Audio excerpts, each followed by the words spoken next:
So మీరు మొన్న scanning చేయించుకున్నారు కదా, సో ఇప్పుడు సిరులలో ప్రాబ్లం అనేది ఉంది, 2 కాలాలు.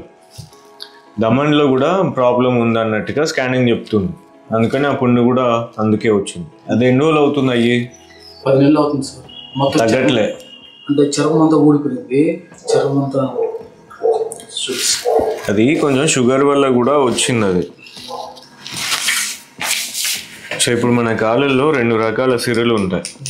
ఇది చర్మానికి దగ్గరగా ఉండే సిరి, ఇదేమో చర్మానికి లోతుగా ఉండే సిరులు. ఈ రెండిట్లో నుంచి కూడా రక్తం అనేది కింద కాళ్ళల్లో నుంచి పైన గుండెకి వెళ్ళాలి.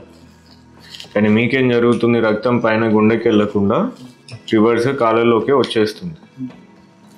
చెడు రక్తం ఇట్లా కాళ్ళల్లోకి వచ్చేసి ఉండిపోతే దాన్ని వారికోస్ వెయిన్స్ అంటారు. 2 కాళ్ళల్లో ఉండదు. ఎందుకు ఇలా అవుతుంది అంటే ఈ చర్మానికి దగ్గరగా ఉండే సిరులు సరిగా పనిచేయట్లేదు. దీనికి ఏం చేస్తాం ట్రీట్మెంట్ అంటే, పాతకాలంలో కట్ చేసి ఆ సిరిని బయటికి తీసేవాళ్ళం. ఇప్పుడు ఏం చేస్తామంటే ఆ సిరికి ఒక ఇంజెక్షన్ ఇచ్చేసి లేజర్ ద్వారా దీన్ని లోపలే కరిగించేస్తాం.